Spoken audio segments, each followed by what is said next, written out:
Alright, in this lesson we're looking at the effectiveness of psychological treatments, and what that means is we're going to look at the research. The research that supports or demonstrates how psychological treatments might be able to help with PTSD.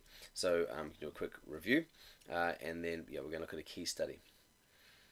Okay, and what we're doing here is similar to the biological approach. And now this is a pretty wordy question here, you might want to amend it. But we're looking at how psychotherapy might address the etiologies of PTSD. And what we're looking at here is how psychotherapy, based on the research, might target and improve functioning in key areas of the brain. Because you can easily find studies that show that psychotherapy works, right? You just look at the percentage change in CAP scores or the percentage reduction in PTSD symptoms, and it's pretty simple. But that limits the explanation of how it's working, and it limits the discussion. And so that's why I like to include the brain in both the biological and the psychological treatments, because we can say, look, here's the treatment, and here's how it's changing the brain, and then that could have this effect, which is then going to explain these reduction in symptoms. You're allowing students to have a much fuller explanation, which I think is going to be the difference between getting 4s and 5s and 6s and 7s. Looking at VRET, there's a good video here that summarizes this, and this could be linked to the cognitive extension about technology and the role of emotion and cognition. And this is another good video. Actually, I think this video here can explain flashbacks and nightmares, because sometimes these things can be a little bit abstract, especially for students who don't have any experience with these. What is a flashback and what does it entail? So again, just can be a good sort of hook / review.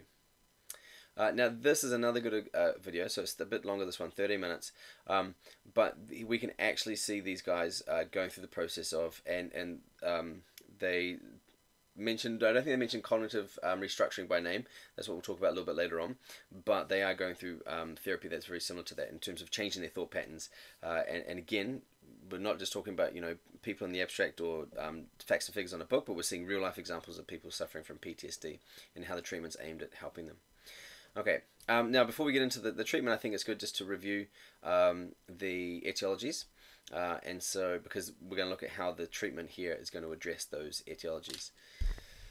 One important thing to know about the VMPFC is that it helps with fear extinction. So we've looked earlier at how if you have low VMPFC activity, then why that might explain other symptoms. But one reason why it could explain PTSD is because if it helps with fear extinction. So if you don't have that function, you might not be able to extinguish conditioned fears as easily, and that could be a real issue.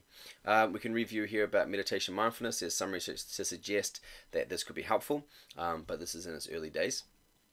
And students might be able to look at how that is, right? Because we've looked at studies in the criminology unit that shows that we can improve connections between the PFC and amygdala. So just from that finding, students will be able to write a whole paragraph about how that could help with PTSD. Okay, now the Felming et al. Study is the key study here, and they had two types of therapy: imagination therapy and cognitive restructuring. And so we're going to look at what they are. So we're just going to introduce the idea of imagination therapy and what it was. And all this is in the textbook as well, as always. And they also looked at cognitive restructuring. And so I think a good example with that is survivor's guilt. It's a very easy one to comprehend, right? You feel guilty, you survived, everyone else died. So it's just cognitive restructuring, for example, would be an example of that would be changing that thought pattern to saying, I'm glad I'm alive. Now, I have to live a productive life for those people that couldn't, or something like that, right? Be happy and grateful as opposed to feeling guilty. That's an example of, restructuring, changing your thought patterns from going from maladaptive and harmful to being positive. And then we get into the study, and so wanted to look at the neurological effects of imagine therapy, which is a type of exposure therapy. So they had very small sample, 8 participants. From memory, this was Australia, but I might be wrong on that one. 8 weeks, and they measured their CAPs before and after. Okay, what they found, again, very basic. If this all students get, that suggests that this helps. 30% reduction, it's not massive, but it's a help over 8 weeks. Okay. Now, what they also found was that there was higher activity in the ACC.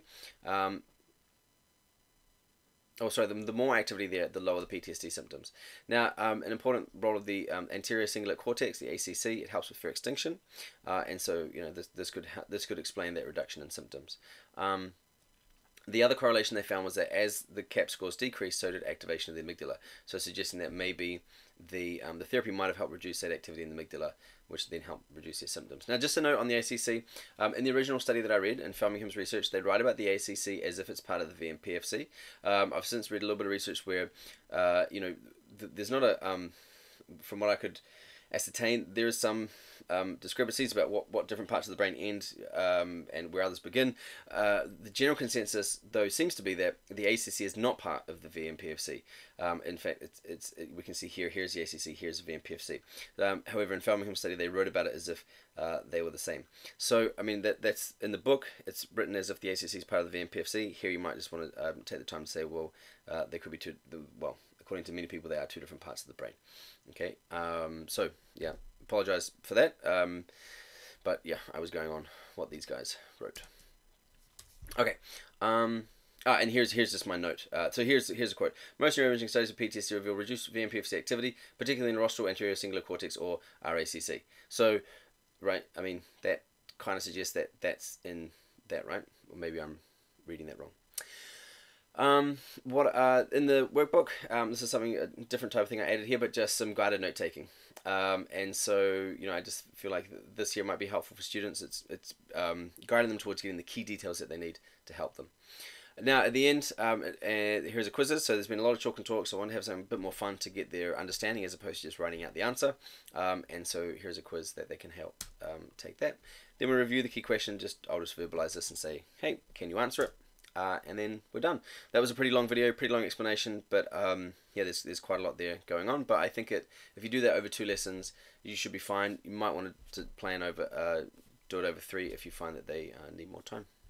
All right, and then that's the end of psychological treatment, and then we look at culture and treatment, which is the last treatment topic we will look at.